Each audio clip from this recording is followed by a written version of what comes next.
I'm sick and tired of all girls getting blamed, or like guys, certain guys, thinking that all girls are gold diggers. I don't know if it's because you get your information from those street interviews in like Miami at 3 a.m. outside of a nightclub. You're getting the opinion of some dumb and immigrants fresh off the boat looking for a green card.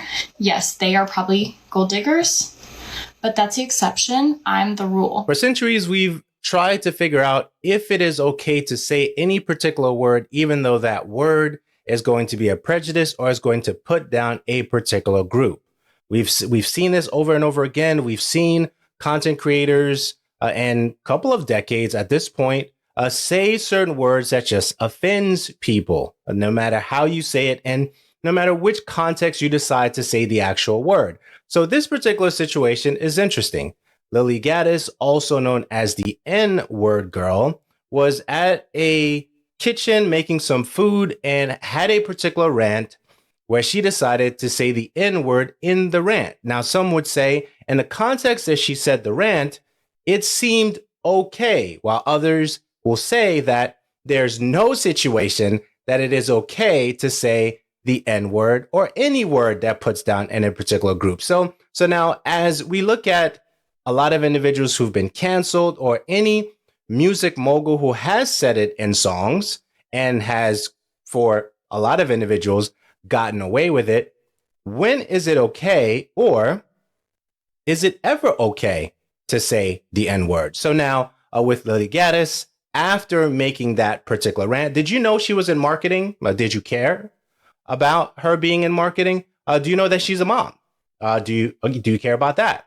You may not necessarily care, because after seeing what you saw with that particular video that went viral, you don't necessarily care anything about her life or any individual that gives her a platform, and you have the right to do that. That's the beauty of being able to watch something online or not watch something online, because you have the ability and opportunity to either turn it on or turn it off. And this is what I want to do here.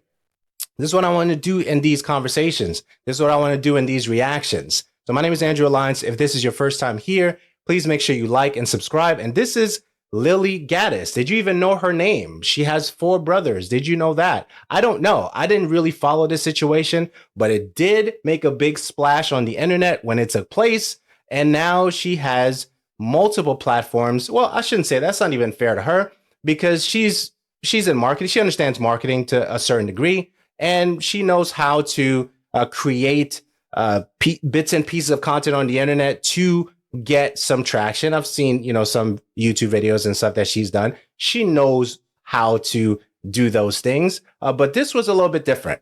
And this is what took her platform to another level. So definitely check out some of these clips that I'm going to play here. This one deals particularly with the neocon situation and how conservatives are not fully conservative. And I wanted to play this clip first, and we'll follow a couple of other thoughts after this. And exactly. I just am not sure that conservatives are understanding that.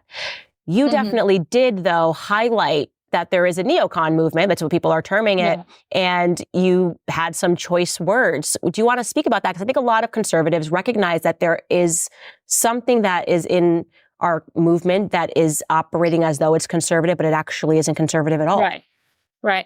Well, that's the business side of it, and the problem with fame and power and money and stuff is it does corrupt people. So, lots of people come in here well-intentioned or whatever, and then you get these offers, you get in with a certain group of people, and you want to stay in their good graces. And that makes sense. Like, we are herd animals, kind of. We do want to have a team. You do want to be in the good graces of that team. But again, that comes with the downside if there's a lot of corruption, and I see with a lot of mainstream conservatives, usually if you're not very censored, that should set off some red flags, because it's like, why is that the case? And not to rag on any particular one, because I hate to punch right, because we need more unity in the right wing. But at the same time, you have to call out when you do see that something is wrong, and people are not necessarily fighting for America, but it's more just like either a little Hollywood thing going on, and it's for, the money or the claim, or if they're promoting some sort of messaging because they've been paid by some, who knows, a foreign entity or for whatever reason. But there's just because the normal people don't see that. And I didn't realize that that's how it was until I kind of got thrown into this world. I was like, wow, there's a lot of like, fake stuff going on. It's not what it seems like on the outside. And when you look in, you're like, wow, there's, we need genuine people. We need more independent people. We need less clubs and groups. We need more independent people actually out there fighting for America, because bottom line, we're the middle America is the one getting screwed over by all this. Lots of people are making lots of money, but they're not really helping. It's just good talking points, and they're not really addressing the actual issues. And I want to be clear, this channel is not about, a particular side. It's not about a red side, blue side. I tend to be very logical when I look at these things. And for me, anyone that gets canceled in any way, shape, or form, I am automatically intrigued. I am immediately intrigued on why did they get canceled? What did they say? What was the context of what they said? And that goes for Tucker Carlson. That goes for Andrew Tate. That goes for any individual that has been canceled in some way, shape, or form. That goes for even quarterbacks that said something crazy that ended up on Tucker Carlson's show. And for me, it's very intriguing because you have to be able to say, hey, I don't know exactly what happened with this particular situation, but I want to find out for myself. That's where I'm at. This channel is specifically designed to say, hey, you know what? I don't know anything about this person, and I don't know what their background is. I don't know what they got going on, but something happened. They got canceled, and I'm very, very curious on why they got canceled, right? And I want to do the research for myself. I want to see what interviews that they were in. I want to see what conversations they've had. I want to see some of the clips of maybe their YouTube videos or their TikToks or Instagrams.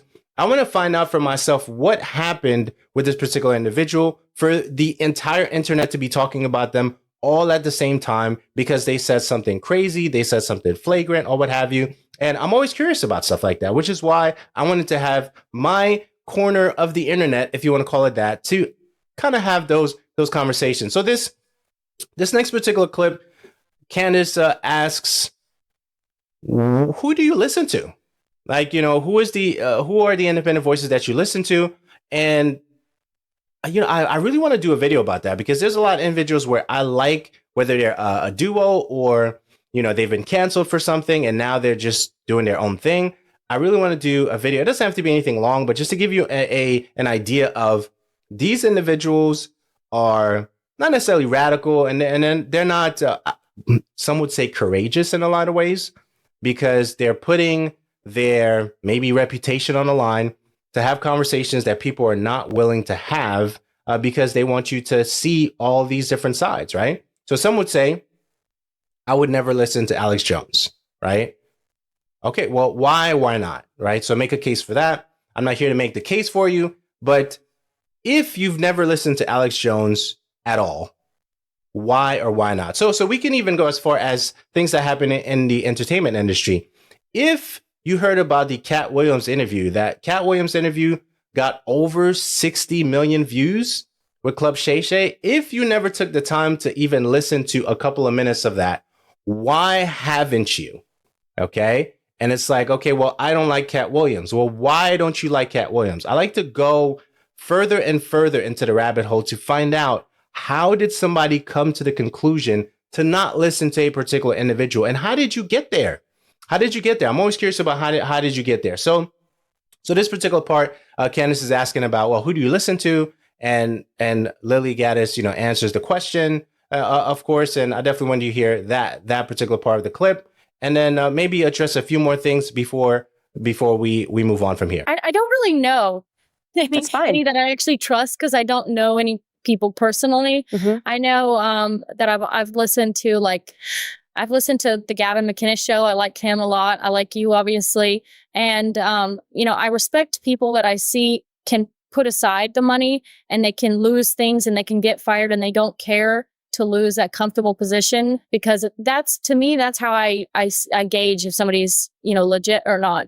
So yeah, it's very, very few people out there, but yeah, I have definitely met some that I feel like they've been consistent. And even if they've changed a little bit, they don't care if they alienate people because they have their truth or whatever. And they're going to stick to that no matter what. I'm a big fan of listening to independent voices. I think that you have to do your own research.